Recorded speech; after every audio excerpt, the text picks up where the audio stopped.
নমস্কার বন্ধুরা, তোমরা সকলে কেমন আছো? আশা করছি তোমরা সকলে খুব ভালো আছো। আমিও খুব ভালো আছি। তো আজকে দেখো, আমাদের এই জায়গাটা হচ্ছে আমাদের কোয়ার্টারের বাইরে। দেখো গাছপালা, যেহেতু জঙ্গলে পোস্টিং। তো আজকে আমরা যেতে চলেছি ঝাড়খণ্ড থেকে সোজা দার্জিলিং।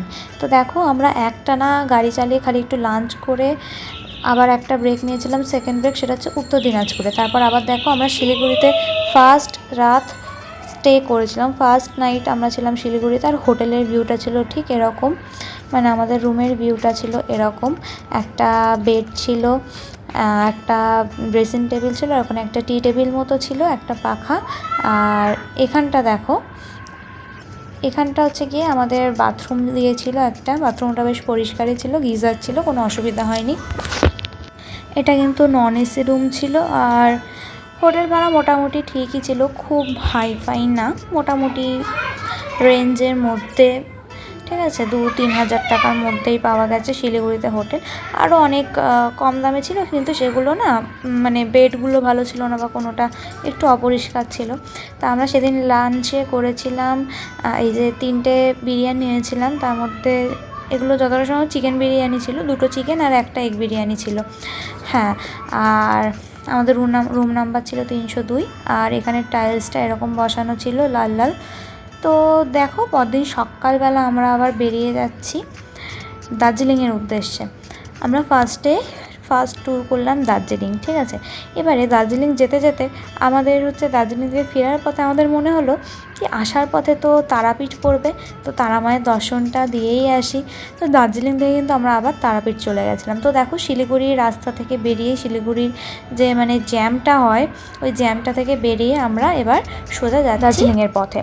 তো পরিবেশটা খুব সুন্দর ছিল, কিছুটা দূরে গিয়ে চা বাগান ছিল। আর দার্জিলিং এটা নিয়ে আমার সেকেন্ড টাইম। এর আগেও আমি হচ্ছে বাবা মার সাথে একবার দার্জিলিং ঘুরে এসেছি। সো এটা আমার সেকেন্ড টাইম। বেশিরভাগ যে সমস্ত আর কি ট্যুরিস্ট প্লেসগুলো সেগুলো আমার ঘোরাই আছে। তো তাও আরেকবার হচ্ছে গিয়ে পাহাড় মনে হলো। আর পাহাড়ের মধ্যে কাছাকাছি আমাদের বাঙালিদের দীপুদাই আছে। তো পাহাড়ে যেতে মন চাইলেই সব থেকে কাছে যেটা আসে আমাদের, সেটা হচ্ছে এই দার্জিলিং, গ্যাংটক, এই সমস্ত জিনিসগুলোই। তা দার্জিলিংটা আরও একবার ঘোরা হয়ে গেল। এই দেখো, এই দূর থেকে পাহাড় দেখতে পাচ্ছি। আমি তো খালি এই সময় গাড়িতে যেতে যেতে ভাবছিলাম, বাইকে যেতে যেতে এটাই ভাবছিলাম যে কখন ওই পাহাড়ের উপরে উঠবো, কখন উঠবো, এটাই আমার একমাত্র ধারণা ছিল। তো চলো, যেতে যেতে আমরা অনেকটা দূর পৌঁছে গেলাম। দেখো,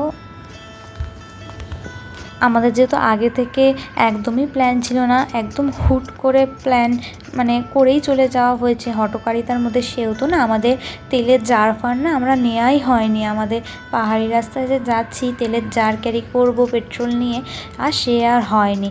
তারপরে জানো, মাঝ রাস্তায় না আমাদের পেট্রোল শেষ হয়ে গেছিলো।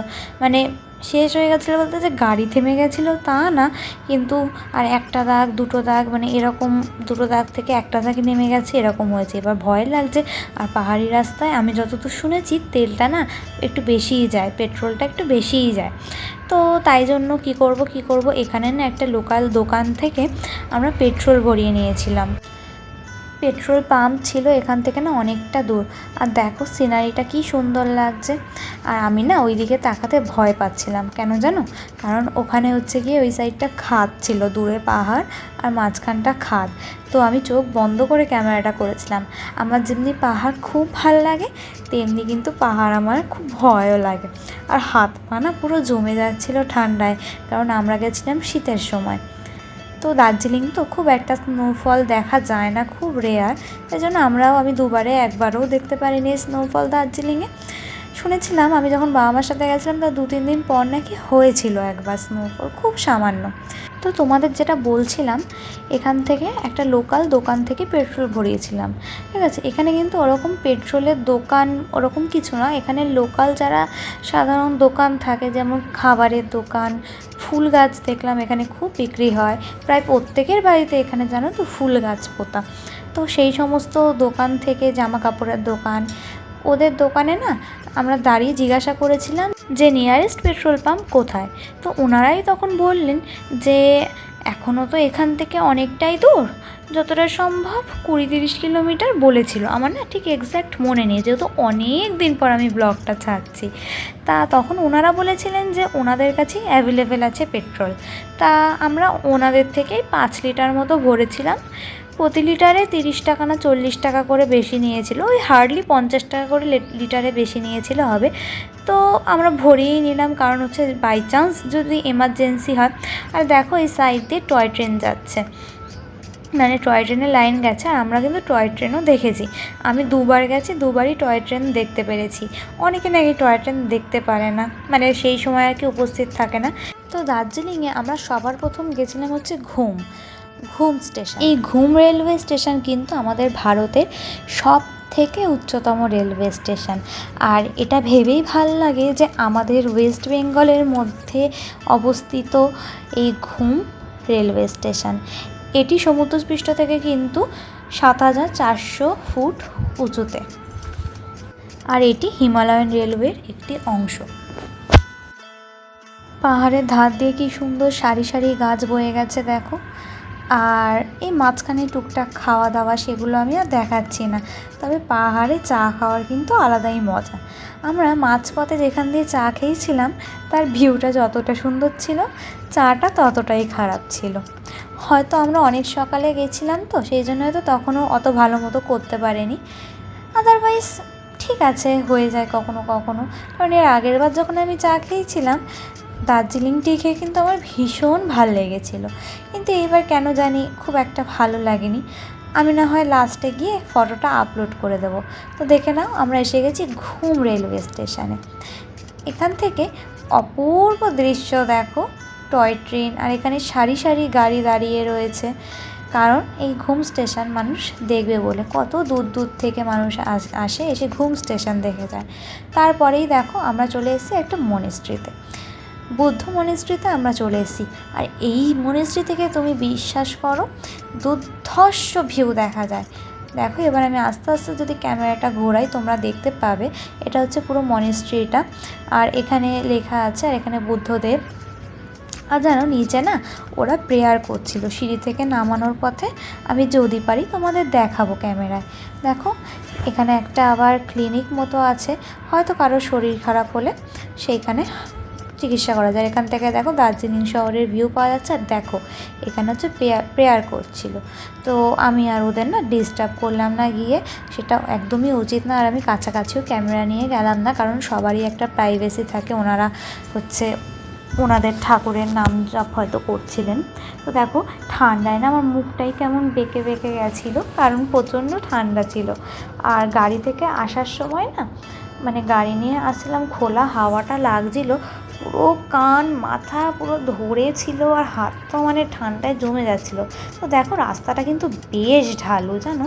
আর এই যে বলছিলাম না টয় ট্রেনের দেখা পেয়েছি, এই দেখো সেই টয় ট্রেন, কি অসাধারণ লাগছে দেখো, ধোঁয়া ছেড়ে যাচ্ছে। আমরা ছোটোবেলায় যখন আঁকা শিখতাম, প্রথম মনে হয় আমাদের ট্রেনের মধ্যে টয় ট্রেনই শেখানো হয়েছিল। তো এসে দেখো এবার রুম খোঁজার পালা। আমরা কিন্তু রুম আগে থেকে বুক করে আসিনি, এসে রুম বুক করেছিলাম। তো দেখো এটা হচ্ছে আমাদের রুমটা, এখানে লাইটের সুইচ আছে। এখান থেকে দেখা যায় উল্টো দিকের হোটেলের ভিউ, আর একটু অন্যদিকে তাকালে দেখা যায় মেঘে ঢাকা পাহাড়, মেঘে ঢাকা সবুজ পাহাড়।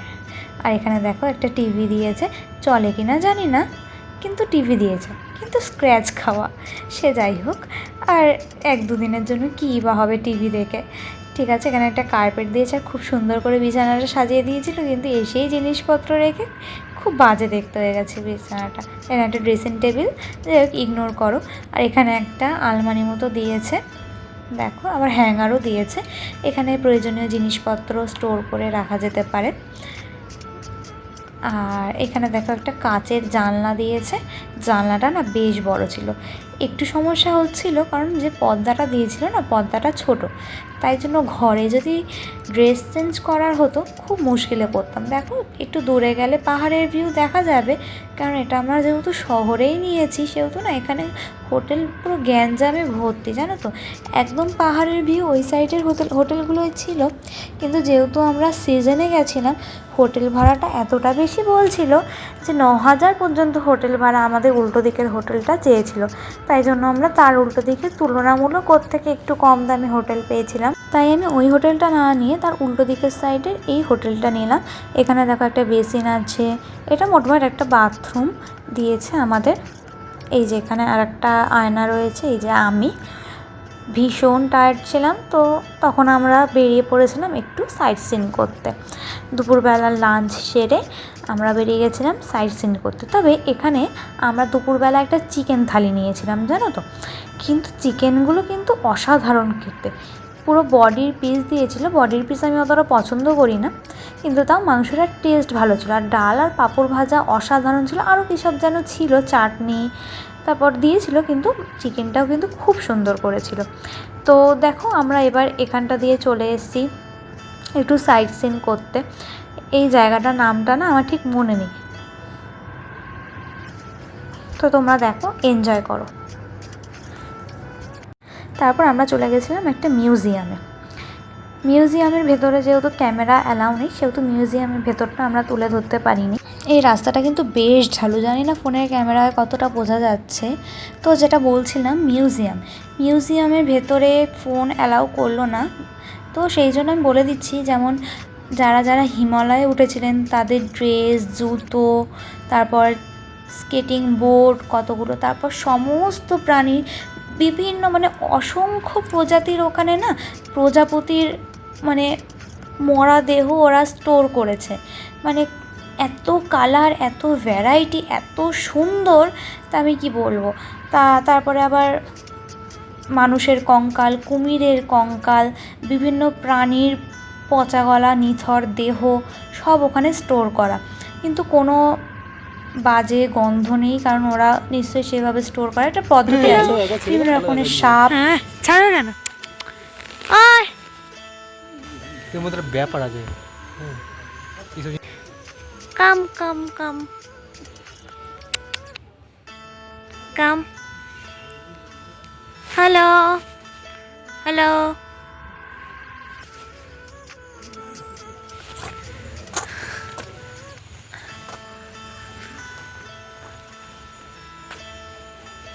তো দেখো, মিউজিয়াম দেখার পরেই আমরা চলে গেছিলাম জুয়ে। তো এই জুটাতে বাঘ, সিংহ, রেড পান্ডা, বিভিন্ন রকমের মানে জীবজন্তু ছিল। আগের বার যখন এসেছিলাম তখন চিড়িয়াখানাটায় ঢুকিনি, এবার ঢুকেছিলাম। আর দেখো সাদা ময়ূর, কী অপূর্ব দেখতে, দেখো।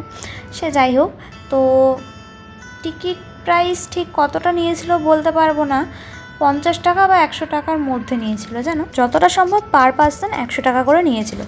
তারপরে দেখো, এটা হচ্ছে মেয়াল। আমরা এত রাত করে ফেলেছি মেয়াল যেতে যেতে, আসলে এত ঠান্ডা না, আর এতটা দূর হেঁটে যেতে হবে, বাইক অ্যালাউ করছিল না, সেই জন্য আমরা ভাবছিলাম যাবো না। তারপর গেলাম, গিয়ে হচ্ছে কি একটু খাওয়া দাওয়া করলাম, চাউমিন। তারপরে এই দেখো হোটেলে সেদিন এসে থাকলামও 2 দিন মতো মনে হয় থেকেছিলাম হোটেলে, টোটাল সাইট সিন করে। আর বাকি কিছু না নেওয়া হয়নি ভিডিও, কারণ আমি তখন ভিডিও ছাড়বো বলে ভাবিনি, তাই ছোট ছোট কিছু ক্লিপ নিয়েছিলাম। আর দেখো হোটেলটার নাম ছিল লোটাস।